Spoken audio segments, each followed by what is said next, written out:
अस्सलाम वालेकुम वरहमतुल्लाहि वबरकातुहू। दोस्तों, कैसे हैं आप सब लोग। मैं वेलकम करता हूं आपको अंसारी ऑनलाइन टीवी पर। इस चैनल के अंदर आपको 5 प्राइस सेक्शन के हवाले से ये वीडियो मिलेगी। इस वीडियो के अंदर आपको जो भी अच्छा लगे उस पर लाइक और कमेंट ज़रूर कीजिएगा और अपना फीडबैक ज़रूर दीजिएगा। अच्छा दोस्तों, आज हम बात करेंगे एक्सेलरेशन और deceleration with long wick candle. अच्छा, इसमें आप देख रहे हैं कि अभी मार्केट ऊपर गई है, मार्केट नीचे आई है और फिर एक रेजिस्टेंस ड्रा हो गई है।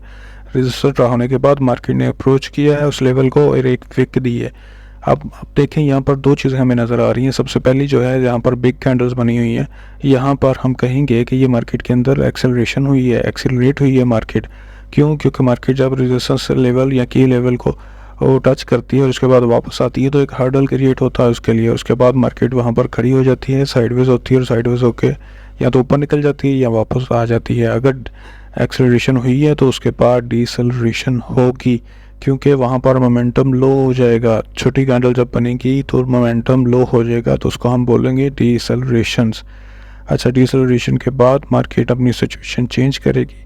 कैसे चेंज करेगी? पहले एक छोटा सा पॉज लेगी, पॉज लेने के बाद मार्केट फिर वहाँ से रिवर्स लेगी। अब हम उसको ट्रेड कैसे करेंगे, इसके हवाले से मैं आपको अभी बताता हूँ। मार्केट जैसे ही एक लॉन्ग विक लेगी उसके बाद आपने ट्रेड नहीं करनी है, उसका वेट करना है रिवर्सल ट्रेड का, क्योंकि वहाँ पर जब तक हमें ये रिजेक्शन कैंडल नहीं मिलेंगी, इनमें से कोई भी एक कैंडल नहीं मिलेगी, हम ट्रेड नहीं करेंगे। रिजेक्शन कैंडल मिलने के बाद हमें पता चलता है कि मार्केट एक रिजेक्शन जहाँ पर बनी हुई है वहाँ से ऊपर गई थी तेज़ी से, उसके बाद फिर नीचे आई है, तो मार्केट के अंदर एक सेलिंग मोमेंटम अब बन गया है। उसके क्लोज होने के बाद जैसे ही उस पर सेलिंग मोमेंटम बना है तो हम वहाँ पर अपनी ट्रेड की अपॉर्चुनिटी फाइंड करेंगे। लेकिन उसके बाद अगर हमें एक सेलिंग कैंडल मिलती है तो सेलिंग कैंडल के बाद हम एक ट्रेड लगाएंगे। जैसे ही हम ट्रेड लगाएंगे आप देखेंगे एक मार्केट के अंदर डिसेलरेशन स्टार्ट हो जाएगा, जो कि मार्केट के लिए एक रेजिस्टेंस का किरदार अदा करेगा और रिजेक्शन देगा। तो ये एक तरह का कोइंसिडेंस बन जाएगा और जैसे ही बनेगा तो हम सेल और शॉर्ट एंट्री से अच्छा पैसा कमा लेंगे। बिल्कुल अब इसी तरीके से उसके अपोजिट एक मिसाल लेते हैं। उसमें आप एक सपोर्ट देख रहे हैं, सेम वही कंडीशन है। मार्केट ऊपर गई है, उसके बाद वापस आई है, उसके बाद मार्केट ने एक्सेलरेशन की है, एक्सेलरेशन करने के बाद डिसेलरेशन की है और रिजेक्शन दी है, और वही रिजेक्शन दी है उन्हीं कैंडल्स में से जहां से रिजेक्ट होना चाहिए था।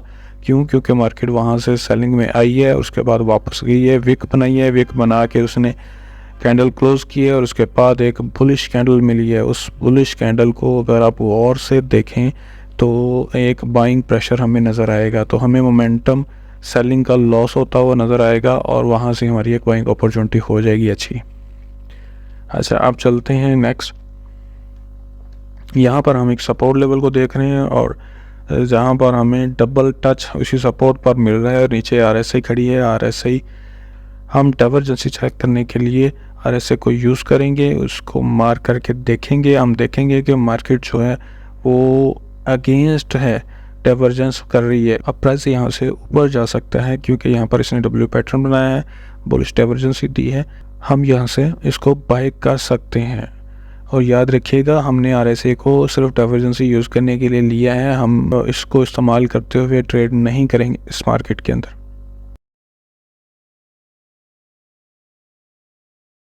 अब इसके अपोजिट पैटर्न हम देखते हैं। यहाँ पर वही मार्केट ने एम पैटर्न बनाया, डबल टॉप लगाया, उसके बाद जैसे उसकी नेकलाइन ब्रेक हुई है, साथ में डाइवर्जेंसी बनी है और रेजिस्टेंस लेवल ऑलरेडी खड़ा था, तो हमें ये इंडिकेट हो गया है कि मार्केट अब नीचे आएगी। अब मैं बताता चलूँ फिर से कि हम इस इंडिकेटर को आरएसआई को सिर्फ डाइवर्जेंसी के लिए लेंगे, अदरवाइज़ हम इसको मार्केट में यूज़ नहीं करेंगे।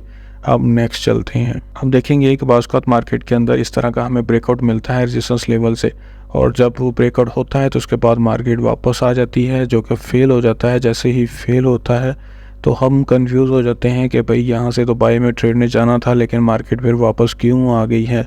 हम देखेंगे कि मार्केट के अंदर मुख्तलिफ सिनेरियोज़ होते हैं। अगर मार्केट कंसोलिडेट करती है रेजिस्टेंस लेवल के करीब जाकर और फिर ब्रेकआउट देती है तो फिर हमें एक अच्छी अपॉर्चुनिटी मिलेगी बाय की, क्योंकि वहाँ पर मार्केट के अंदर स्मार्ट मनी बैठी होती है, बिग बैंक्स बैठे होते हैं। क्यों? क्योंकि वो लो से हाई मार्केट को लेके जा रहे होते हैं और वो मार्केट को कभी भी नहीं नीचे आने देंगे और इसके लिए उन्हें जो करना पड़े वो करते हैं। तो इसलिए हमें कंसोलिडेटिंग मार्केट के अंदर री एक्यूमुलेशन के अंदर हमें मार्केट को ट्रेड करना है बाय में। अदरवाइज़ अगर मार्केट उसको अप्रोच करती है और रिजेक्शन दे के फिर ऊपर निकल जाती है, तब हमने इसको ट्रेड नहीं करना है। अच्छा, बिल्कुल इसी तरीके से हम इसकी एक एग्जांपल लेते हैं। आप देखेंगे कि सेम वही कंडीशन है जी, पोस्ट बिल्डअप हुआ है मार्केट के अंदर, मार्केट ने कंसोलिडेट किया है जैसे उसको ब्रेक करने के बाद, उसके बाद हमें बुलिश एंट्री दे दी है। इस तरह से हम इसको अच्छे तरीके से ट्रेड कर सकते हैं। बिल्कुल इसी तरीके से प्राइस एक्शन टेक्निक को यूज़ करते हुए हम बिल्कुल इसी तरीके से H1 के अंदर हम इसको देखेंगे कि जैसे ही इसका ब्रेकआउट हुआ है, और यही चीज़ हम देखेंगे कि बाज़ का ऐसा हो जाता है। एक चीज़ याद रखिएगा, मैंने पहले हर्डल्स की बात की थी। हर्डल्स कुछ इस तरह के भी होते हैं। बाज़ का आप H1 में ट्रेड ले रहे होते हैं, वहाँ पर हमें ब्रेकआउट भी मिल रहा होता है, लेकिन मार्केट वहाँ से ब्रेकआउट करके वापस आ जाती है। क्यों? क्योंकि डे 1 में एक बड़ी रेजिस्टेंस पड़ी होती है जिसको हम देख नहीं पा रहे होते, और जब वो मार्केट डे 1 से रेजिस्ट करती है तो वापस आ जाती है। हम कहते हैं कि हमारी रेजिस्टेंस H1 की ब्रेक हुई है बाय में, तो मार्केट वापस क्यों आ गई है, इसको तो बाय में जाना चाहिए था, क्यों हमने बाय किया हुआ था इसको। तो याद रखिएगा, हर्डल्स सारे टाइम फ्रेम के हमने नोट करने हैं, उसी के बाद हमने मार्केट में इन होना है। आप चलते हैं जी ट्रेंड कंटिन्यूशन फास्ट ब्रेकआउट के हवाले से बात करते हैं। इसमें कुछ की लेवल्स हम देखेंगे। जैसे हमने रेजिस्टेंस लेवल ली, वहाँ पर हमें डबल टॉप नज़र आया और मार्केट ने उसको ब्रेक किया और मार्केट तेज़ी से ऊपर निकल गई। अब जो रेजिस्टेंस है वो उसने बना ली सपोर्ट, तो वो मार्केट के अंदर एक चेंज हो गया। लेकिन आप देखेंगे कि कैंडल्स ने वहाँ पर रेजिस्ट नहीं किया है, वो वाली हमें विक्स नहीं दी हैं जो हमारे पिछले पैटर्न्स के अंदर दी थी। उसने एक स्ट्रॉन्ग बॉडी वाली कैंडल बनाई है और उसके बाद मार्केट वहाँ से नीचे आ गई है, और वो IP 90 डिग्री के एंगल से है। तो जैसे ही मार्केट वापस उसको बुलिश में फिर ब्रेक करेगी, हम बाय में बैठ जाएंगे, क्योंकि वो बहुत अच्छी हमारी बाय की एंट्री होगी। हम उस बुलिश एंगल के नीचे एसएल रख देंगे और बाय की एंट्री लेंगे, और 1:2-3 जितना भी हमारा हो लेकिन निकल जाएंगे। बिल्कुल इसी तरीके से ब्रेक एंड रीटेस्ट और उसमें को इन्फ्लुएंस ढूंढेंगे। उसके लिए हम देखेंगे कि मार्केट एक सेलिंग मूव में आ रही है तेज़ी से। जैसे ही सेलिंग मूव के अंदर वो अपने पैटर्न को कंप्लीट करेगी, अब हम ब्रेक एंड रीटेस्ट के साथ को इन्फ्लुएंसेस को भी देखेंगे। को इन्फ्लुएंसेस का मतलब होता है कि सेम पॉइंट पर मार्केट रिएक्ट कर रही है, जैसा कि कहीं पर सपोर्ट है, कहीं पर रेजिस्टेंस है, और कहीं पर इंडिकेटर भी वही रिएक्ट कर रहा है जो ब्रेक और रीटेस्ट एरिया कर रहा है, उसको को इन्फ्लुएंसेस कहते हैं।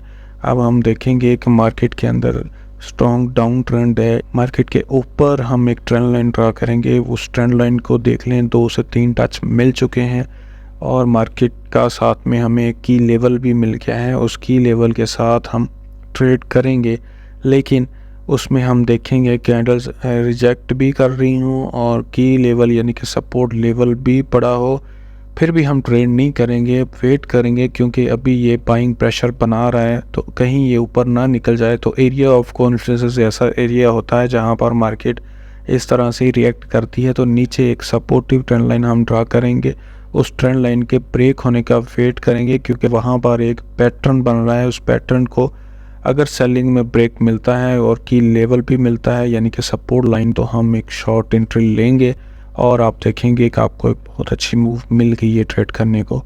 तो इस तरह से मार्केट के पैटर्न्स काम करते हैं। इन पैटर्न्स को आप फॉलो कीजिएगा, और ये वीडियो देखने का बहुत बहुत शुक्रिया। अगर अच्छी लगे तो इसको ज़रूर शेयर कीजिएगा, और अगर इसमें कोई बैड फैक्टर आपको नज़र आए तो कमेंट में ज़रूर बताइएगा।